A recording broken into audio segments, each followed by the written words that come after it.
So we're going to talk now in a little bit more depth about attestations, or voluntary security attestations for open source software, which has been a recurring theme so far in every presentation today.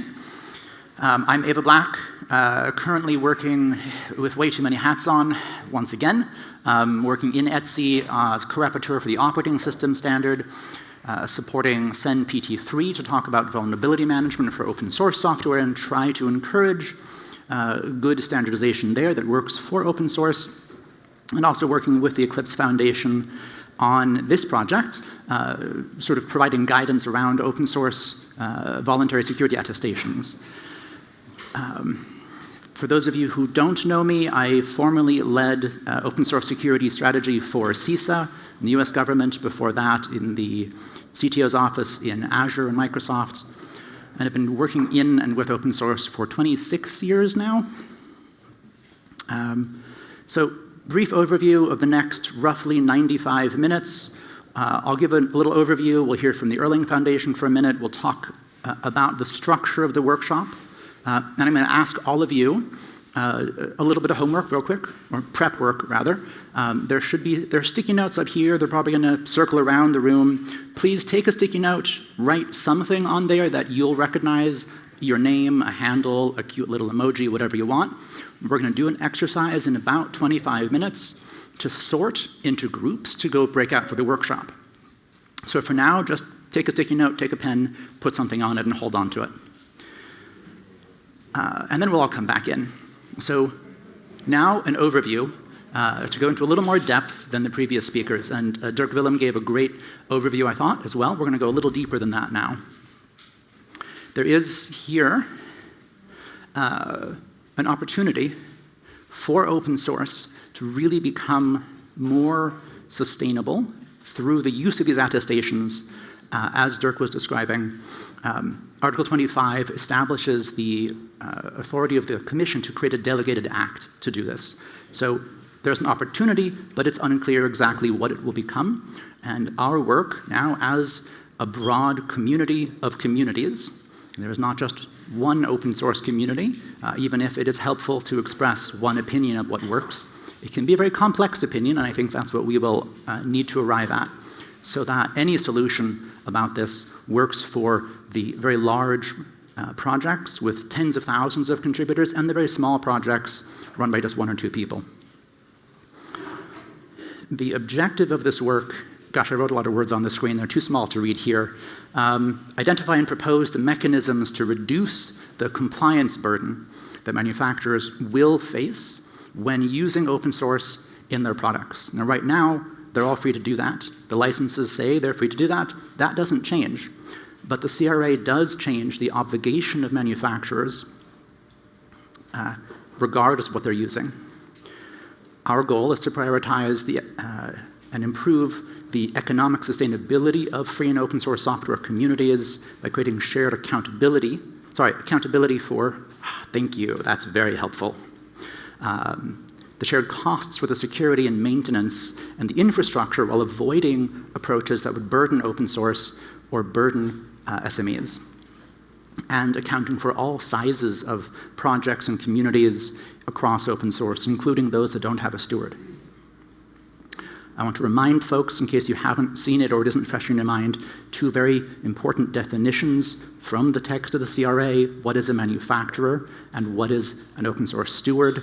Specifically, the stewards are those who are supporting on a sustained basis open source software that is intended for commercial activity. You can't really define intent unless you declare it. So that is a bit of sort of the art here. And remember, this is not about personal expression through open source. The CRA is not regulating hobby projects, and it is not regulating certain industries at all. We've mentioned a few times that manufacturers have obligations. The CRA is really all about manufacturers' obligations. These four highlight, and I paraphrase them here, what the manufacturer's obligations are with respect to open source in particular. To exercise diligence when integrating open source, even from non-commercial sources. To to report vulnerabilities discovered in, and if they develop a fix, to share that fix with the project in some way. Doesn't mean the project has to accept it, but the manufacturer is required to share it. To include open source software if they used it in their documented risk assessment. In the CRA, the entire framework is based on risk assessment. And lastly, to handle vulnerabilities in the product for its entire life cycle, including those that result from free and open source software. Now, as Dirk and others have said, we, open source community, tend to do a much better job at being clear, transparent, and ahead of the game with respect to vulnerability handling, coordinated response. A lot of companies don't do as well as a lot of big projects. There's a real chance here for us to keep doing that and just document what we do. And the smaller projects can pick up the guidance that the communities that are more mature and larger have been doing for a long time, whether it's Debian or OpenStack or Kubernetes or Linux or many, many others. Now, we've touched on this, but I want to dive in a little more because the legal text does specify certain obligations of an open source steward. While there's no penalty for not doing these, they are spelled out as legal obligations. I know. And they're very lightweight, and again, it's basically what mature open source projects already do. Publishing a cybersecurity policy relevant to use in a product. How does the project handle vulnerability reports? How does the project coordinate with downstream? How does the project depend on other projects? All of that should be published, and most mature projects already do. The new thing is that a steward should be willing and able to cooperate with market surveillance authorities, to cooperate with, whether it's a national CSIRT or with ENISA, under certain exceptional conditions. If the project's build infrastructure itself is compromised, which has been happening every so often, then to take an active role in notifying. And when I was at CISA, certainly some open source communities did this.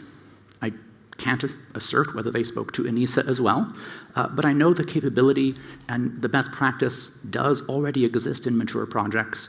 Our task is to teach everyone else how to do that. And of course, notifying downstream. If a build system is compromised, if a malicious package gets uploaded, or typo squatting becomes prevalent, notify people. Lots of the package managers out there already do this today. We now need to document this as a best practice, establish some norms or standards around document formats, notification formats. Really, we are formalizing the best practices that we have, as an industry, have done for 25 years. Finally, as a reminder, the get out of jail free card for manufacturers to say, it's open source, it's not my problem, is ending. It's ending in a couple years. From the manufacturers and big companies I've spoken with, many of them don't seem to really grasp the importance of this. So now is a great time to start talking to them and saying, hey, you're going to be responsible for the open source in your product. You're going to need to issue compliance certifications for your product. Either you spend all of the effort to do that for all of the source code, or you help the open source community that you already depend on, that already does most of this better than you, to just issue a little attestation. And hopefully, this helps make all of the open source projects more sustainable long term. So I'm going to give Erlang a couple of minutes to come up on stage and tell us about their journey, because it seems like they're pretty far along. There should be a mic here. I'll pop to the side. Thank you. Brief introduction to myself. I've been working in the open source for like 10 years. I sit on the board of two open source, 501c3s that are responsible for doing open source work. We will probably both become stewards. We haven't declared formally for either, but I'm here talking about the Erlang Ecosystem Foundation and the journey that we've been on. I recognized, I was an early person involved with the CRA. I saw an early draft in December 2022. Like many of the people who saw the first versions, got relatively frustrated with things and almost threw my toys out of the pram. But I did realize that there was a possibility here of actually improving the relationship for open source communities, and it became very obvious to me that, in fact, leaning into the topic and not running away from it was entirely the right thing to be doing. Because of this, I managed to convince our board to get involved, and we've been paying very close attention to this. About a year ago, we became successful enough in terms of our internal community noise to actually find a manufacturer who was willing to support us in this particular regard. And this is a very important statement. If you get support from your downstream community folks and they actually appreciate that they do need to be compliant and do need to get involved in this process, things become a lot easier. Because of this funding and support from a German manufacturer, Hermann Ultraschall, we have been able to hire a CISO, Jonathan, who will speak for the rest of this type of thing. And because of the fact that we went from 0 people to 1 full-time equivalent to work on this thing, a huge amount of useful stuff has been generated. And I cannot impress more upon this particular room and body that we need to get this relationship between the manufacturers and the stewards working properly, because we can do so much work upstream that will relieve the burden on the manufacturers. And if we can just get them to come out and talk to us, that will be the right thing to do. I have many other companies that I'm aware of that will not return our phone calls, do not talk to us, whatever, because they do not feel that they need to. And I think over the next year, I would hopefully achieve that goal of getting them to pick up the phone and talk. So I'll hand over to our CISO, Jonathan, to tell you what we actually did. He does the real work. I just, annoy people. Thank you. Yeah, I started out in January, and the first bigger task was just to figure out what do we even need to do, and not specifically about the CRA, more about the whole landscape that we're in. What is happening? What do we need to pay attention to? And I identified a few key pieces where we need to pay attention to. One of the first ones was vulnerability management. Right now, or before I started in our ecosystem, we didn't have a CNA. Everything went via MITRE, if there was even a report out. And one of the first things I did was to actually get a CNA started. And not just for the core toolings, like the languages, but actually for every package on our package manager, unless covered otherwise.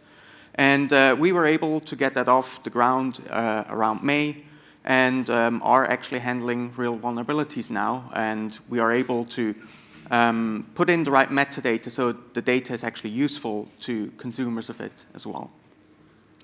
One other area I started looking into right at the start is which standards do we need to pay attention to.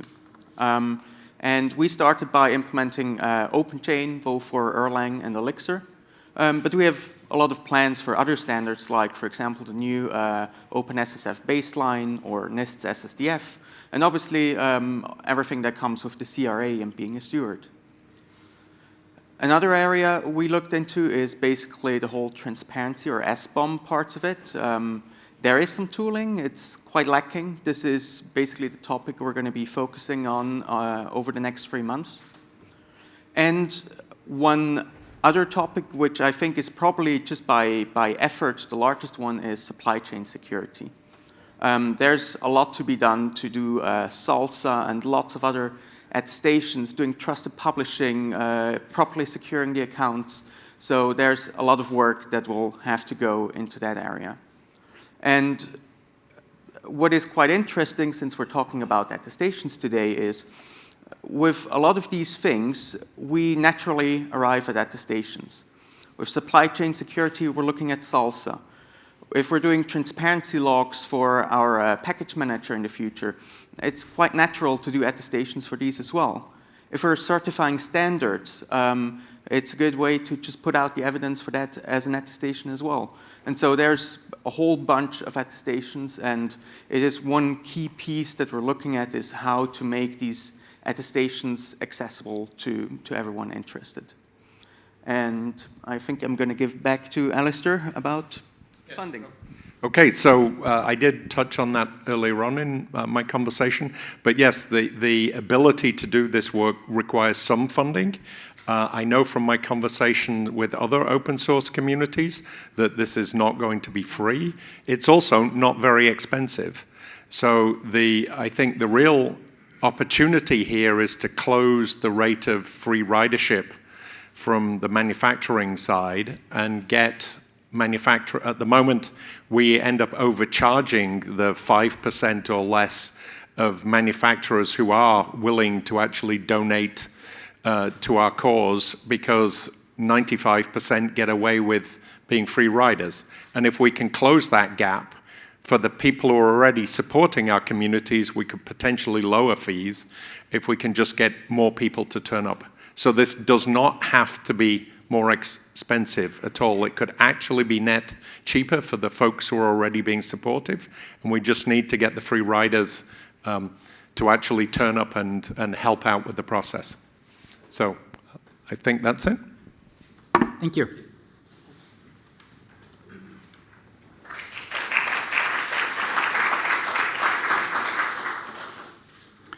Now, I'm going to talk us through the structure of the workshop. This will probably take about 10 minutes or so.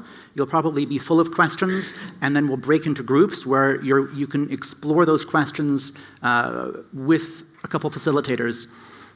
So with that in mind, I do want to start by showing this sort of qualitative difference.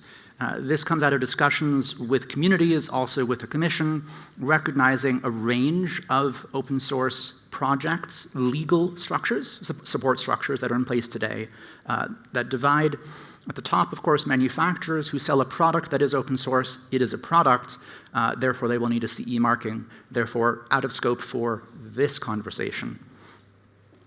We have member-supported trade associations like Linux and Eclipse and others, and we have other forms of already existing legal entity nonprofits like a 501c3 in the US. These are both legal entities and therefore able to issue attestations. The article, it's up on an earlier slide, points out that stewards are legal entities. So at the bottom of this slide, we have what I'm calling independent projects, those that don't have a legal host at the moment. Whether it's owned by a natural person, there are a lot of those that are incredibly widely used and incredibly valuable, even some that have thousands of contributors, don't have a legal owner. They have a natural person that owns them and owns the copyright and the trademark, and that's fine, except insofar as the CRA does not deem that a steward.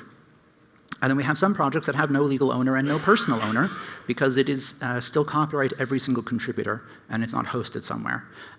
So please, as we go into the breakouts and over the next several months as we continue to have discussions about this in the CRA Attestations project under Eclipse, hopefully at FOSDEM and elsewhere, please remember that we need to account for both categories of projects, those that have legal entities stewarding them and those that do not.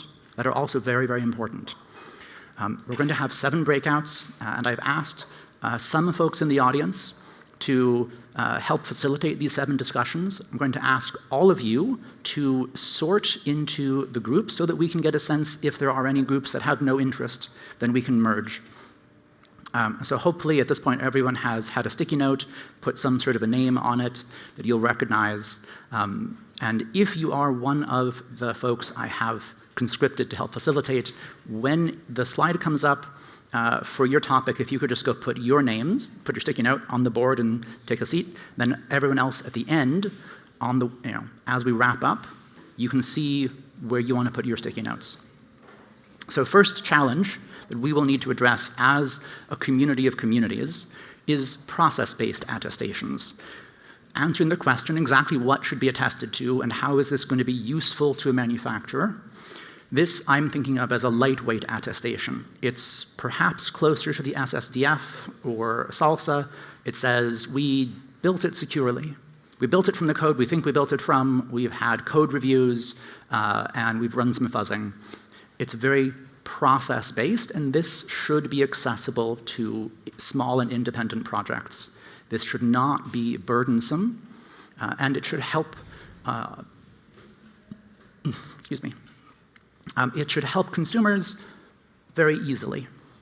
We have outcome-based attestations, and the CRA itself as a text is very clear that it is an outcome-based risk management framework and standard. And so again, the same question, what should be attested to for a more heavyweight requirement? This would be closer to what might be required for a CE mark, including, for example, maybe there's a third-party audit that gets included in this attestation. It should be measurable in some way to the requirements in the CRA Annex 2 for secure products. Maybe this gets built on or somehow in connection with the product-specific vertical standards being developed in ETSI and CEN-CENELEC once those are public. And for those who are interested, in fact, some of the drafts from ETSI are already published and available for comment and review. So probably not in the workshop right now, but if you are curious what I'm imagining this could look like, you can go to the ETSI Labs page and you can see what some of the drafts, for example, for VPNs and operating systems and browsers, the current state of those, and you can imagine how would you apply that to a mature open source project. Does it make any sense? And give us your feedback. And of course, if you are an ETSI member, join that work too, but that's not the point today. So folks who volunteered for challenges 1A, 1B, and 2, you know who you are. Challenge 2 is the economic mechanisms. We've talked about making open source more sustainable. For some projects, that means funding. For a lot of projects, it means funding. We heard from Erlang of how even just the funding for one developer makes a huge difference. Well, let's think about what are the practical means to both receive funding and to measure it, that the manufacturers who are involved are doing their part to sustain the work of getting attestations, which lowers their cost. From their perspective, there's a trade-off. They do all the work, or they spend a little bit and the community provides them the attestation.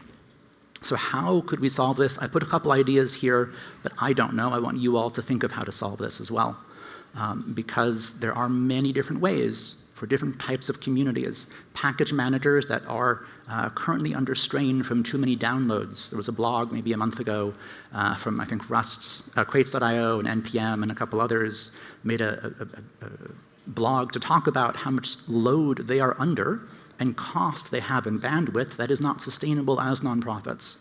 Right now, a lot of that is being borne by companies donating in-kind resources. But what do we do as a community of communities if that goes away? So challenge 3 is transmission verification. Is this just a PDF file, right? Or is there a sort of a distributed ledger, a cryptographic signature, a publicly verifiable mechanism? What is enough? And to some degree, I think if the Commission does adopt a delegated act, it'll be up to them to define what is enough. Of course, the CE mark itself is just put on a product. This is probably a little different. We need to figure out what this should look like, how it will work for open source projects. And the complexity of this will be very clear when I reach the end of the challenges. Challenge number 4, minimums. What is the minimum that a small project can reasonably be expected to do without being overburdened? And how is that enough?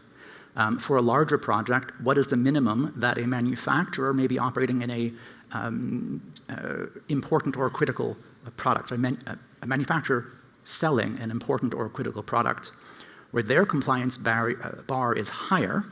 What would they like to see from an open source project that is most of their product, that they are repackaging, maybe adding a little bit? What's enough for them to lower their burden enough to, as we heard from Erlang, help sustain it?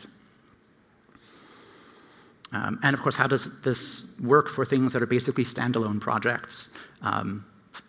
A browser that is fully open source and fully functional as it is, that may also get used in commercial products. What's enough?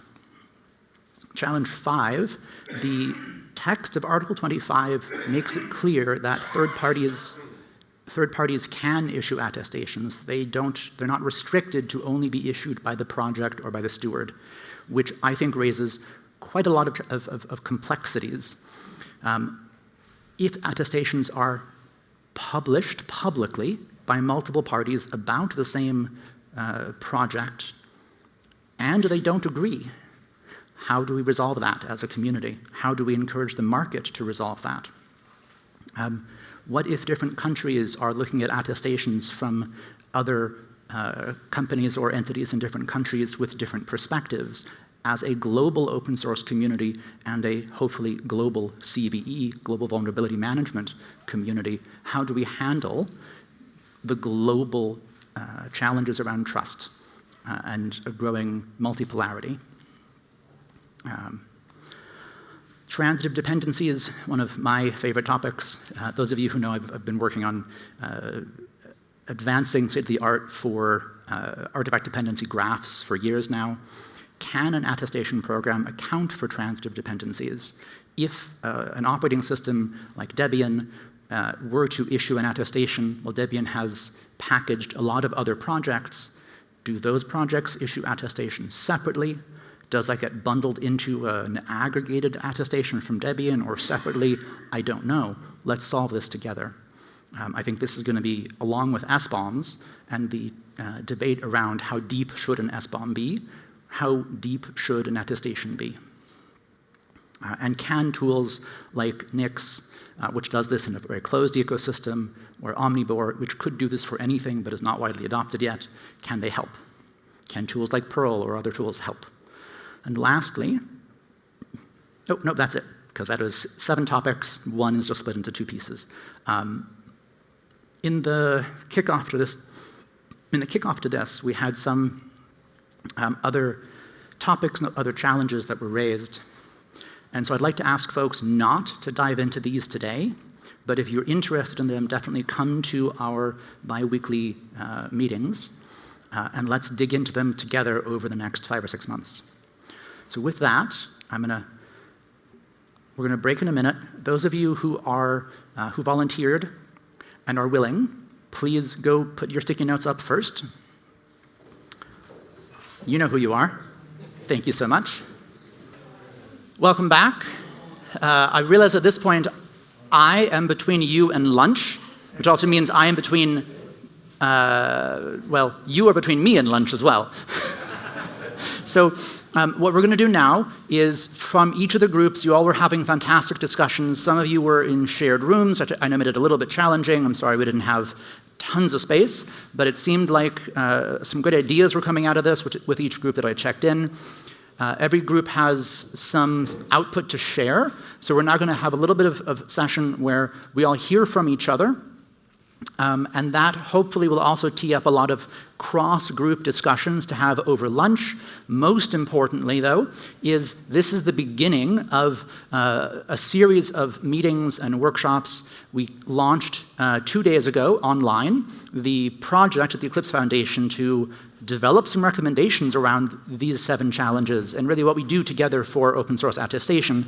So what my ask for all of you after today, after we share what we discussed, the challenges we're working on, is to come to the meetings, come to the GitHub project, and take the notes you have from today and share them with the group, upload them to GitHub, open a pull request, and come to the meetings, and let's keep the conversation going. Hopefully also, I'll see you at FOSDEM.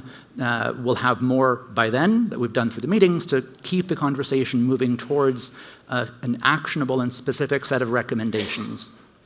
Long-term goal is to make recommendations that are really formalized and could be published as guidance to big projects, small projects, published as guidance to market surveillance authorities for what they should expect from open source in a manufacturer's product, and guidance to manufacturers how to do all of this, which together as a whole is guidance to perhaps even the commission to say, hey, this is what open source community of communities feel is a comprehensive approach that works for this. So with that, we moved the papers. Let's start from, there we go. Economic mechanisms. If you were the folks working on economic mechanisms, would one of you stand up? We can tape things up, not on the walls, but on the boards. Or raise a hand if you're doing the readout for economic mechanisms. Anybody?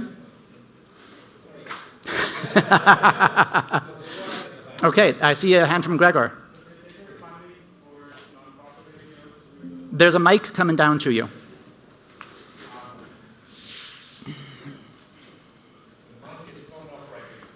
Okay. So I think the biggest question that we had with the economic support question is some clarification to which degree those attestations will be economically viable and valuable later on. And we found that there might be a distinction necessary between writing an attestation used for use in a certain industry, or whether or not an attestation is actually written to be used to be compliant with the list of the following certifications later. An example that was given to be known just theoretically is the common criteria certifications that various critical infrastructure components are striving for, and then you could basically have an open source FAFSA framework that says we did attestation and testing that is befitting for common criteria level 2, and others will go like, hey, you can use this in common criteria level 5 and above if you want to launch military satellites into space. So the question to the attestations would be, what do you actually attest toward? And you will have this bridge between the industrial later use and the certification acquired.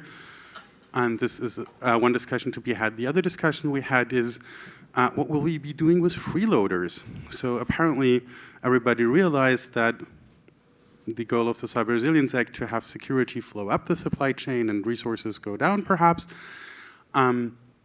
And the question is, what will we be doing with freeloaders? So far, open source has been dealing with the effect that having freeloaders on your project was basically seen as an investment in the future, and maybe scoring future contributors, like 1 million freeloaders, will perhaps generate you that one additional engineer on your team that you need and want to work with.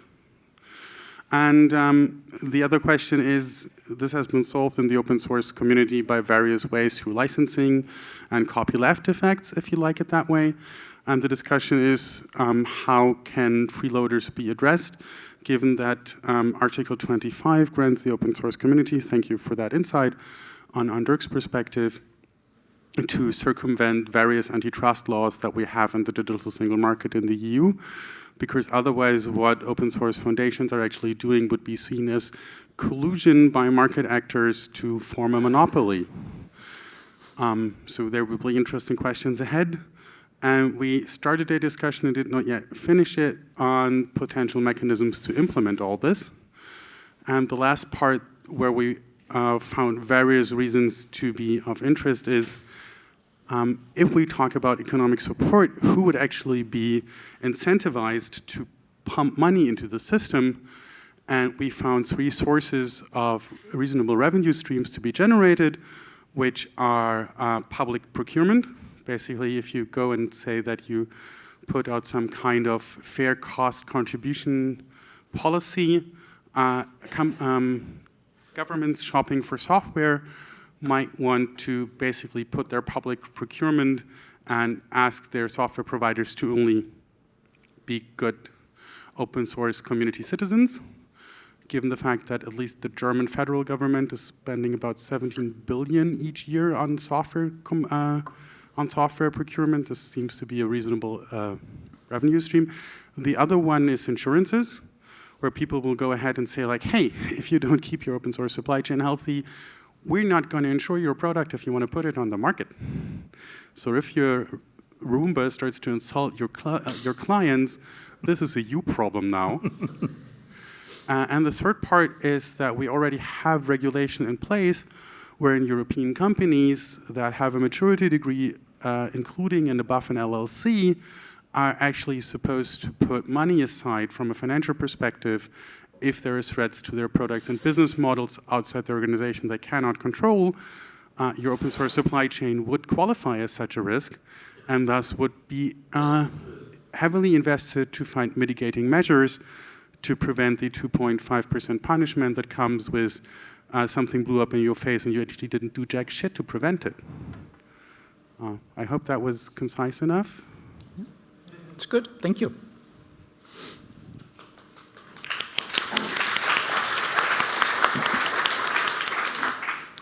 Going down the list on the ground here, since we can't put stickies on the walls, is transmission verification. There's a small group in the library. And with the candlestick, yes. And I see you've got a sheet there. I'm happy to hold it up for you and play Vanna White while you talk to it. Or, you can both come up. Great. I'm not sure if you can read it anyways. Got it.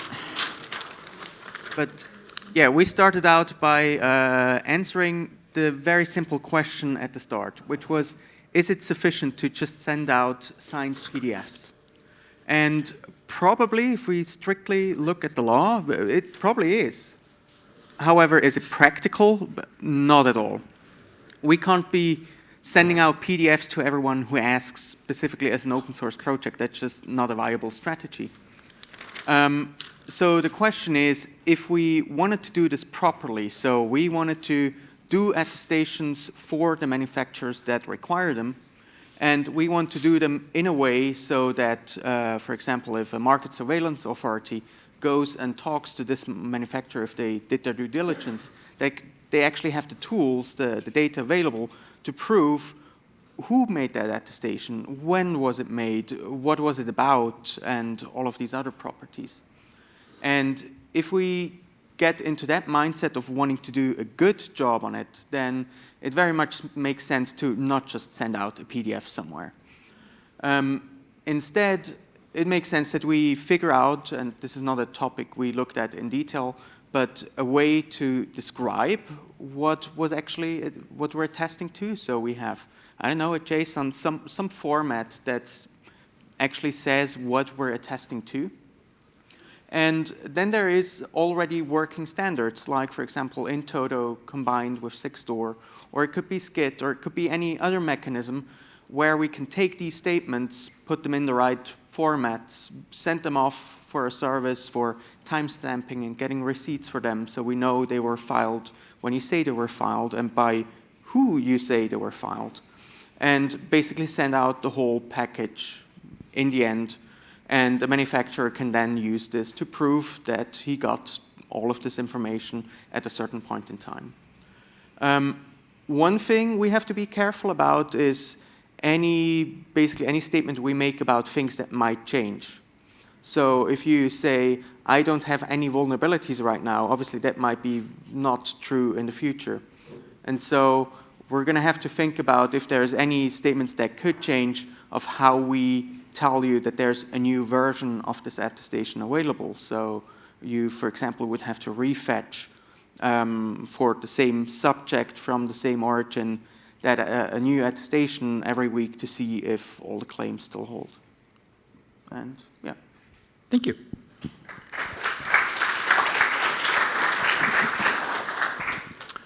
Next up, let's go for identifying minimums. Folks who are working on solving the minimum bar. Salve, wonderful. Timo, okay. Couldn't see through. Do you want to come up here and we'll tape it to this board and just make it a little more central? Let's see, or tape on. We have one more back of this we could tape on to. Too late for the next one, okay.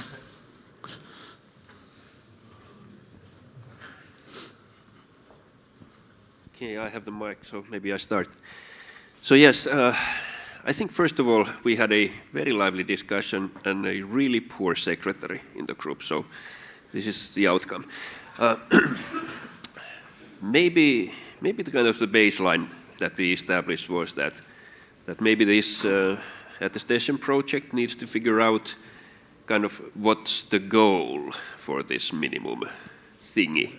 So is it the really small project maintainer, one person that they can survive with? Or is it like me, of a larger company who would like to have it all, like whatever, everything all the time without any delay? So where do we put, what's the expectations? And then maybe the other baseline would be that let's start nailing down requirements, because in our discussions in that table, there was a lot of good discussion about current day challenges and how to solve the kind of the required thing.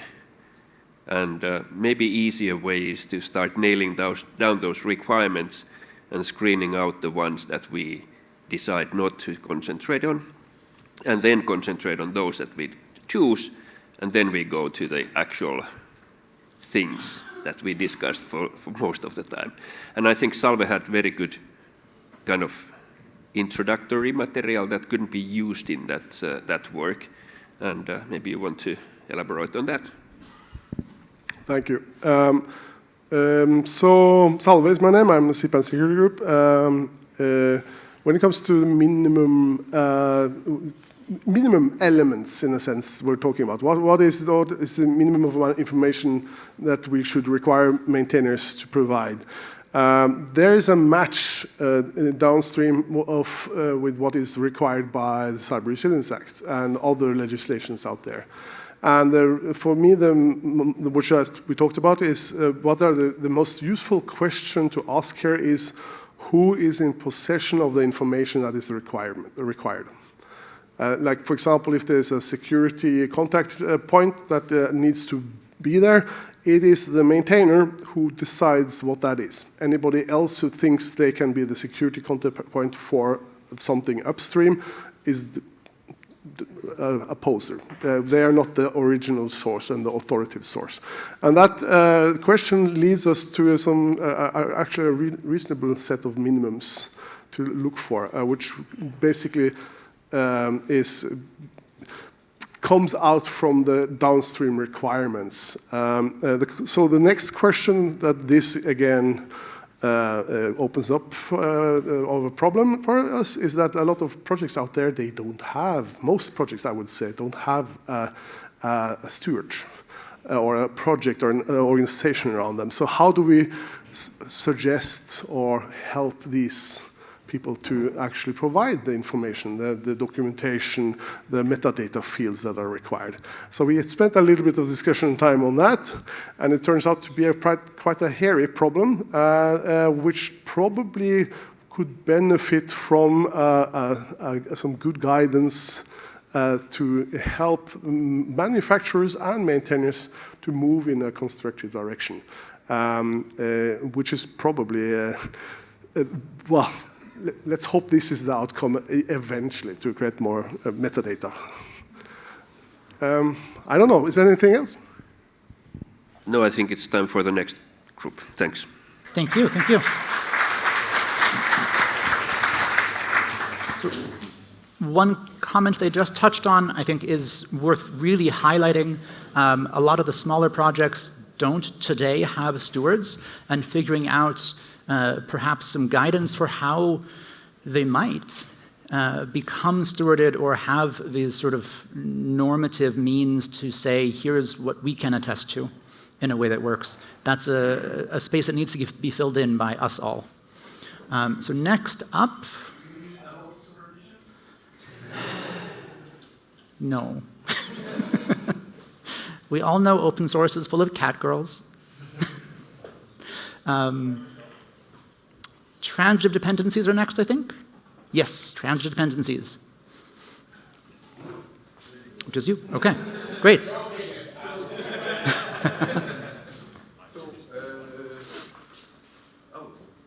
There he is, okay. Yes, hello. I want to, okay, here, in the middle, good. Yeah, you too. So, Philippe Ombredan from About Code and Maxime Bell from OWASP.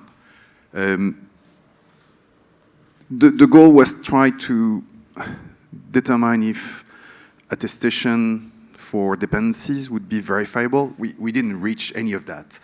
But we hopefully have a few things which would be of interest. First thing is understanding what we mean by dependencies. And it's an overloaded term.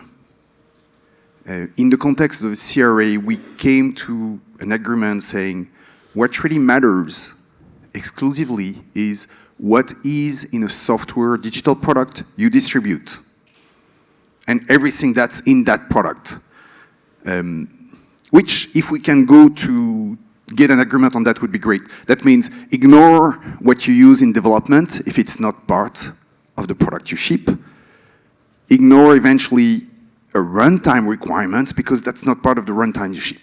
So it's a bit radical, but I think there was some kind of an agreement. What's in the box? What's in the box, yes. That's the good way to summarize that.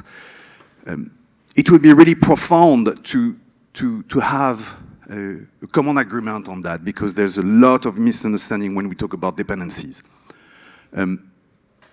The second thing is we also settled the wars on SBOM formats. You'll have to support all the known formats.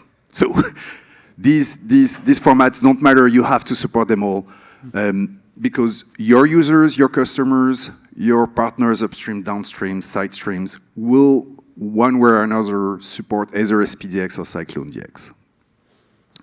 So that's two outcomes which I think are interesting from the work we did. The third thing we discuss is this notion of aggregated attestations and how if somebody produce an inventory, that's one of your, say, vendors, if you're a manufacturer, you could aggregate that. And we came to the conclusion, yes, that would be a good thing. So eventually each of the manufacturer that's willing to provide an attestation is something you can bank on and you aggregate attestations. If we can also achieve that, that would be awesome. There's a small segue with the difficulties it may be for Linux distributors, where very quickly you handle a very large volume of packages, which is also a problem for pretty much everyone that ships a containers or does a JavaScript application, where very quickly you ship thousands of packages, and how will you be able to attest that and further ensuring that this attestation can be further aggregated by an upstream manufacturer and so on is an unsolved problem. Last was to say that there's maybe a model for funding that emerged, and there's been an economic discussion, which is sell these attestations or sell the aggregation of these attestations to manufacturers that would be interested in that. Did I miss anything else? Maybe the nuance on the last one, and the reason that I would say that's the meat of discussion where we're ending, but unfortunately we're a little bit cut short. It's in relation to, for example, Linux distributions that bundle a ton of other packages. There would be an incentive for them to, or would there be a way to incentivize them to resolve all of the transitive dependencies and the attestations for that in order for, would it be a funding model where each dependency in turn could also get a piece of the pie? We weren't able to finish that discussion, but I think there's something to be had there. Sounds like a great topic for one of the weekly meetings. Yeah. One more thing, by the way, we discussed, which was interesting, is because of the large volume of dependencies, it's probably going to have an impact on dependency minimization, which is a good thing, which everyone will want to have fewer dependencies. And frankly, if you're developing JavaScript, do it now, do it yesterday. The second thing is, the last thing was to say also, when somebody attests to a set of dependencies, eventually they attest also, we all agreed on that, to the correctness of this set of dependencies, which is also quite important because at the moment the state of the tools that are able to collect dependency information is all over the map, and it's not really producing consistent, correct results across both open source and commercial tools.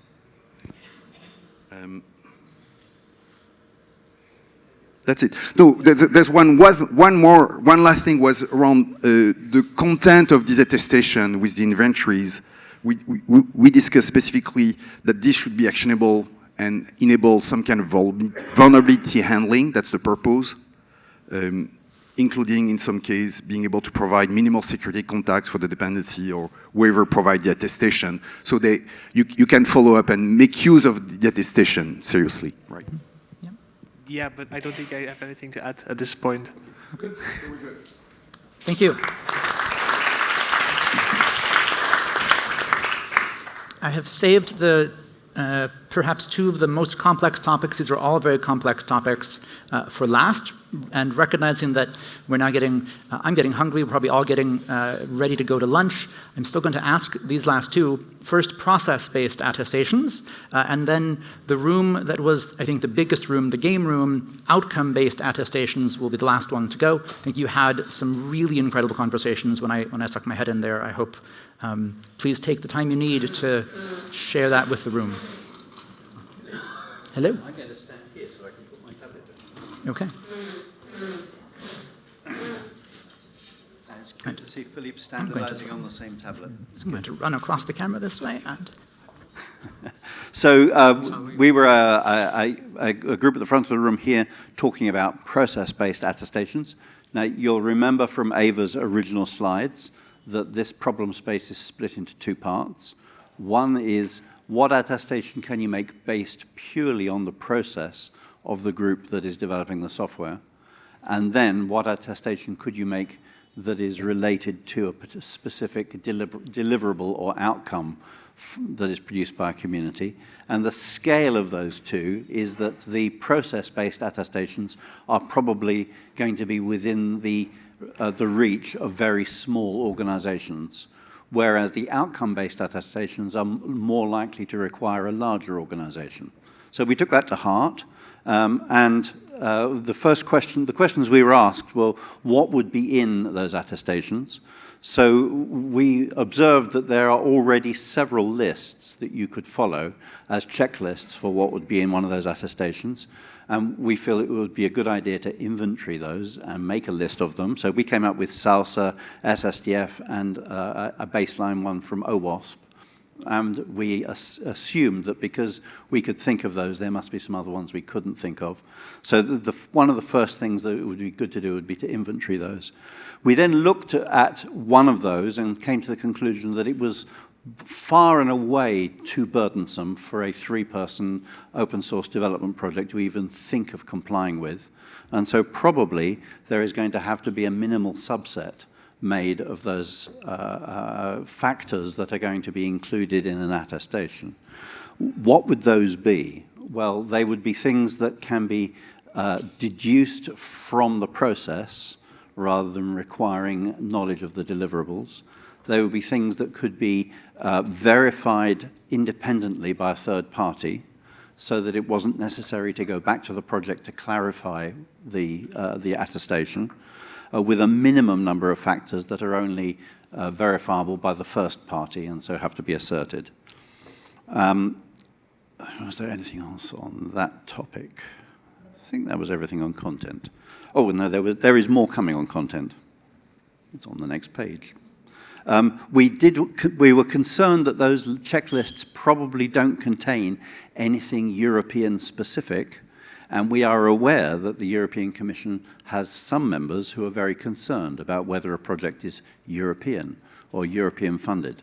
And so there may be some other factors that a community would never consider aggregating that might need to be included. We noted that it is only a good idea to require inclusion of factors which are part of the existing workflow of the developers. It is unwise to require things that have to be computed or calculated by a quality officer or by management, because there might not be a quality officer or a management, and the developers probably aren't going to spend any time on something which isn't their job. So the factors that should be in the minimal subset should be within the existing workflow of a small organization. And then finally, in the exactly what's in there, we asked questions about what would be the periodicity of these attestations. So when would they be updated? When would they be valid? And most likely they would be valid on the day that you do your download and no further, because it's unlikely that anybody is going to want to stand by any of these assertions over the long term, unlike ones that are based on deliverables. We asked just briefly the question of is any of this useful? Because that was the second question on Ava's slide. We feel that this level of attestation is a hygiene factor level of attestation. This is about saying, this is our process and we think it is a good one. Look at our beautiful process. It preempts the first stage of a quality assessment of the kind that would be necessary for a statement of compliance. So it is in and of itself not very useful to anybody. But on the other hand, if you were an aggregator like Debian, aggregating many, many small components, it may well get you ahead in your process towards making a more satisfactory and useful declaration. So we would consider this kind of attestation to be a prerequisite, but not definitive. And I think that was it. Did I forget anything there? Any of the noble folks of Group 1A? And they are silent, so I think we're done. Thank you.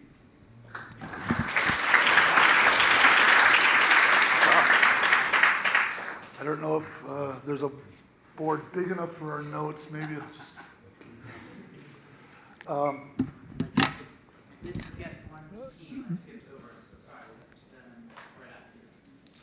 wait, there's someone else. Okay, then we're not last. That's great, we're not last. So I'm Daniel, I represent Big Compliance. Our group was tasked with finding the big boys in the room, as it were. And one of the things that we did discuss, we did not have consensus, by the way. This wasn't about attaining consensus. This was about sharing perspectives. So that's important to say. Also, we did discuss some of the things that were discussed in other groups, so I don't have as much to say as I'd hoped, but we resonate with everything that was said. One thing that I would like to point out is what I always like to do when I go into these discussions is find gaps. We did discover a very important gap, and we all know it's there. We just haven't really been discussing it very carefully, and that is open source projects that themselves are products.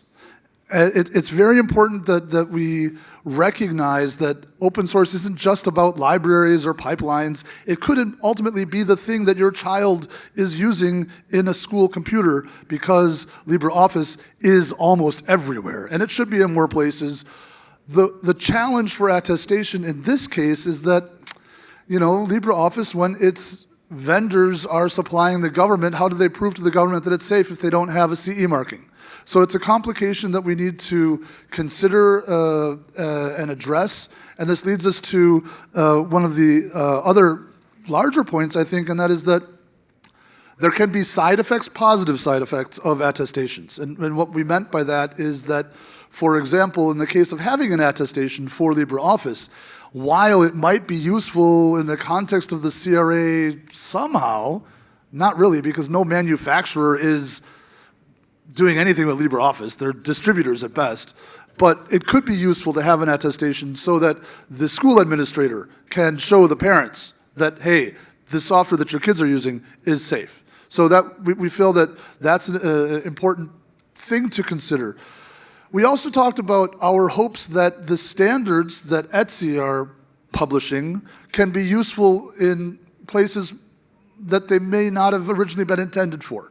So one context might be in the way in which we are providing the consumers of standards, which are then either manufacturers or conformity assessment bodies or even the national surveillance authorities, market surveillance authorities, thank you, that they can use these standards as tools to help them understand what they are building, because the majority of software out there is not going to fall into this easy mapping of 20-odd verticals.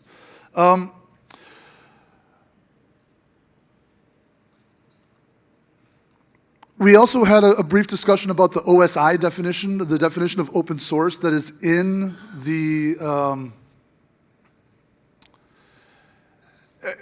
CRA itself, and we struggle a little bit with some of the nuance of the language, because there are potential readings that might imply that things licensed as GPL2 might not be considered as fully applicable. We just felt like if we're going all the way into this discussion, we should also make sure that we're all aligned with what is written in the CRA and when we're defining open source. I think that came about as we were discussing an approach that my company is taking for novel projects. We're licensing them as Polyform non-commercial. I'm not affiliated with Polyform non-commercial. I just find it to be the best bet I have right now to hedge against big tech coming in and using my open source project or my company's open source project and then saying, hey, you're not a steward, you're liable because we used your software. I think that until we have all of this stuff figured out, it's going to be important. We had an OSPO sales pitch. I think that the discussion about, hey, make the big players in the markets pay for open source. We need to come up with a sales pitch so that our OSPOs can go to their CFOs and say, hey, this is what we need to be doing. This is what it's going to cost. So I think that that's helpful to take it all the way to the end of not just how is open source going to spend the money, but how can we help attain this money. And finally, I think, just to wrap up because we are close to lunch, there is Trustable Software. It's a project of the Eclipse Foundation, and it should be on that list of, where was it? Yeah, here, OWASP's also like OpenSSF. I think it would be a good thing to consider. And yeah, thank you.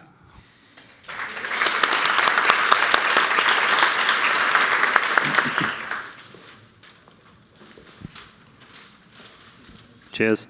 We'll try to be as quick as possible because I can tell everyone's hungry, myself included. So we're going to get there. It's a bit kind of, hopeful to believe that you'll be able to see our little graphic, but I'm going to try and present it anyway to you. So our part was on third-party attestations and the problem that brings. And basically, in the situation that we're in with the CRA with attestations, a lot of the time they're going to be essentially attesting for work of a very small, disorganized or not organized community or an individual, right? So in a lot of cases, we're going to find something in between the manufacturer and these individuals, right? So that's the third-party attester, if you want to call it that. Now, that immediately brings us to one really, really big problem, which is the balance of power between that individual developer and whoever is between them and the manufacturer, right? So, the obvious option that you could come up with is that, an organization who doesn't actually write any code might essentially try to monopolize control over the project. So, example, you set up a company, you say, give us your SBOM, we'll deal with all of the attestation trouble. You take their money, and you don't give any of it to the developers. Congratulations, you've just turned an EU law into a money cow, which will last you a century, and the open source developers who you're relying on for the products will never see a cent. So that's problem number one, right?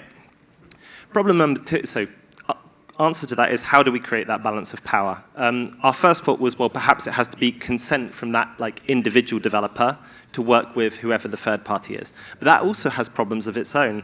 Imagine if somebody comes up to Daniel Sternberg one day and says, listen, we want to be the sole company who does attestations for curl. We're going to pay you 10 billion USD right now to become the sole company who can distribute attestations for curl. And for some reason, Daniel decides that he wants to turn evil and accepts that deal. Now we're in a situation where one company can essentially completely dominate control over attestations for curl, and everybody needs that attestation, right? So that's also a situation we can't go with. Then we considered, well, actually, there's also the possibility for forks and forkability. So, okay, let's say Daniel does go evil. We can just fork curl and create an attestation. But then we're back to square one, because so can the third-party organization. They can fork any open source project and start offering attestations for their fork if we try to enforce a consent model. So, bit stuck on where to go from here. Things that we've thought of, potentially trademarks. So trademarks can be a way to protect a project in that sense. Other thing that's sort of related to all of this is, okay, at some point we're going to need to have an indicator over what this balance of power is. So the individual developer or the project are going to have to indicate somewhere in their project what they're willing to accept. So that's kind of our thoughts on balance of power, and I'm going to hand over now to Raymond for the rest. Thank you. In our brave group of 4, we have 2 manufacturers, and quite obviously the first question for us would be, is it even useful for us as a manufacturers to have these third-party attesters, right? And the question is yes, but it depends, right? And that's why we discussed the next problem, who can we trust being these third-party testers, but not the soul, but who can we trust dependent on who is open source maintainer. Probably we don't really trust each single random individual developer that can, issue attestation for themselves or for somebody else as a third party, right? And we spend a lot of time figuring out, as John mentioned, who is going to be this man in the middle that manufacturer actually would pay for attestations, right? And when money is involved, of course, as a manufacturers would like some assurances based on this money, and we would be very picky what we're going to see in these attestations themselves and guarantees and etc. And we come up with a funny name for this question mark here. Probably we would like to have a marketplace of foundations, where we just can go and shop around for the attestations for the whatever projects we ingest in our components as a manufacturers. Yes, but with third-party attestations, we nevertheless would like to have original developers or maintainers involved somehow, because probably we don't really 100% trust those third parties who are far away from the development process and who, just randomly do some stuff that also we keep in mind. Also, probably for third-party attestations, we would like to define the different levels of these attestations and the different set of requirements. For example, imply lower requirements for first-party assessments or for non-critical open source projects that we as a manufacturers can actually trust and agree. Okay, so this is not that critical. We kind of agree if it's done by individual developer or whatever. Now we of course talked about options. Who can be this third party besides this kind of dream of the marketplace, the single point. We thought about the government bodies, and we crossed that out quickly because it's kind of slow and not really maybe tech friendly. Big corporations, maybe, if they know what they're doing, if they kind of understand the nature of the projects and etc., that would be the option. And then finally we discussed, okay, pretend these third-party attestations here, but what if somebody else come and say, hey, I have another attestation following another specification, and that contradicts with the first one, right? How to verify, how to dispute, and then how to maintain this attestation. Again, remember, we are going to pay for this as a manufacturers, or at least rely on these third-party attestations as the as the assurance, so that we can ship our product to customers. And in return, we want to have some guarantee, so this attestation is maintainable, is verifiable, is credible, and etc. So that's like a lot of questions, less answers so far, but it sounds like it's more complicated than we thought originally. Yeah.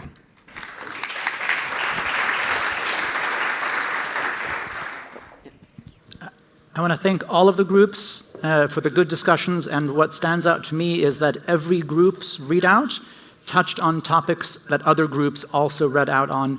The overlap here is part of what's going to make developing this challenging, because each of the unique challenges, its solution depends on the resolution to others. So I look forward to working with all of you for the next several months, maybe a year, on this, and having lunch now. Thank you.